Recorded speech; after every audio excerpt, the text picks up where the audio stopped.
above all else, guard your heart, for it is the wellspring of life. Above all else, guard your heart, for it's the wellspring of life. We know that our intimacy with God is of the utmost importance. There's actually nothing higher on the focus of our heart and the goal of what we're doing, because there's no greater call than to be intimate with God's heart.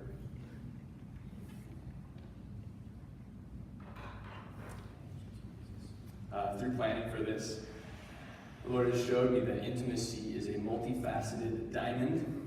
It is complex and deep, and I don't understand it as much as I thought I did. Humility. Yeah, I have not arrived. Like I said, this is something I'm working on, but I do want to expound on just one or two areas of intimacy and have some dialogue that I've been engaging with the Lord. For those who have spent a while in church, intimacy can feel like one of those churchianity words. I think even for me, it's like, you have some intimacy. Okay, what does that really mean? In the world, we know what that means. Intimacy, there's a definition over there, but the Lord is actually defining that and taking it back and saying, no, this is actually my thing first. This wasn't their thing. That's right. And I'm going to stand on this. And so, I don't think that for me, I haven't taken the time to truly define it and hedge it out and understand what it is.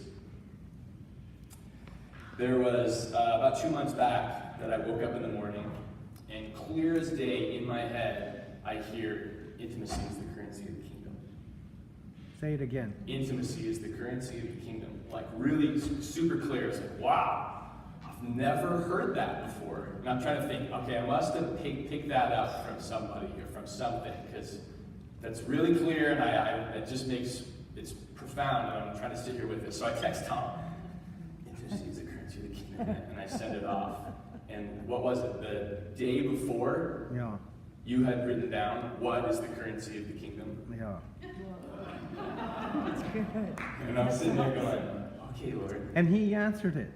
Intimacy is the currency of the kingdom. I still don't have an answer for that, entirely what it means. Outside of knowing Jesus and being close to him is what matters. And I'm going to expound on that a little bit.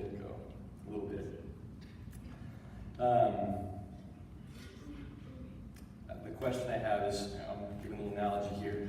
When I married my beautiful, wonderful wife 4 years ago, did that make me intimate with her? Was that just immediate, that we're intimate, because we are now married? So we entered a covenant, but did the covenant make us intimate, or is intimacy more than a covenant? So I'll ask that again, is intimacy more than a covenant? So we also entered into proximity. We love someone, we want to be close to them. Is intimacy proximity? Is it just being close to someone else? See, what if you can share yourself with someone else completely and still not be intimate with them?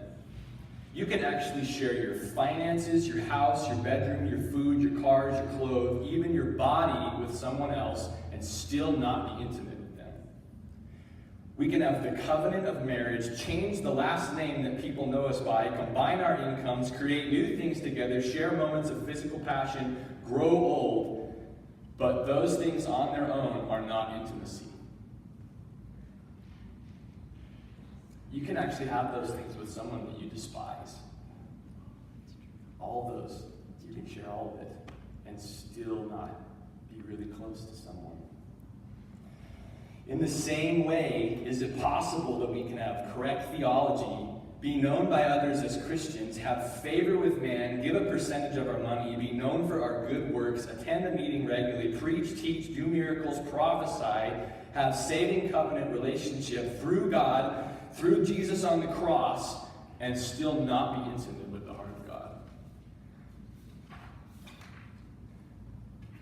It's wrecked me.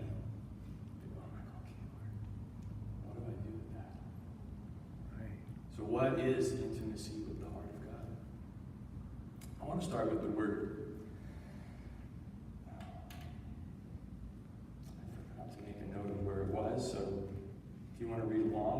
Bible better than I do, you can point this out. At that time, the kingdom of heaven will be like 10 virgins who took their lamps and went out to meet the bridegroom. 5 of them were foolish, and 5 were wise. The foolish ones took their lamps, but did not take any oil with them. The wise ones, however, took oil in jars along with their lamps. The bridegroom was a long time in coming, and they all became drowsy and fell asleep. At midnight, the cry rang out, "Here is the bridegroom, come out to meet him." Then all the virgins, all of them, woke, trimmed their lamps. The foolish ones said to the wise, "Give us some of your oil, our lamps are going out." "No," they replied, there's not enough for both of us. Instead, go to the one who sells oil and buy some for yourselves."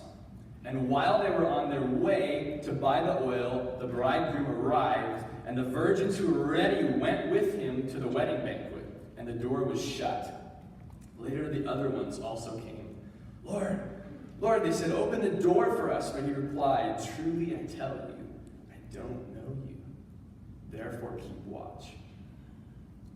I read this when I was a teenager and got scared. I remember reading this going, what does this mean? Does this mean what I think it means? So what is Jesus saying here? First of all, who is the bridegroom? Jesus. It's Jesus. Jesus is the bridegroom. So if Jesus is the bridegroom, who are the virgins? Who are the ones that long to be united with Jesus? It's us. That's what I think. I think that it's us. Is Jesus saying that we can pay the price to be set apart for the bridegroom as a virgin? We can have the right lamps, know that he is our bridegroom, be waiting for him, aware of his coming, awaken at the time when he comes near, and still miss him. I'm not trying to set this bar. This is a scary bar for me too. Notice his rebuke is, "You don't have oil." His rebuke is, "I didn't know you." Oh. What if intimacy is more than belief?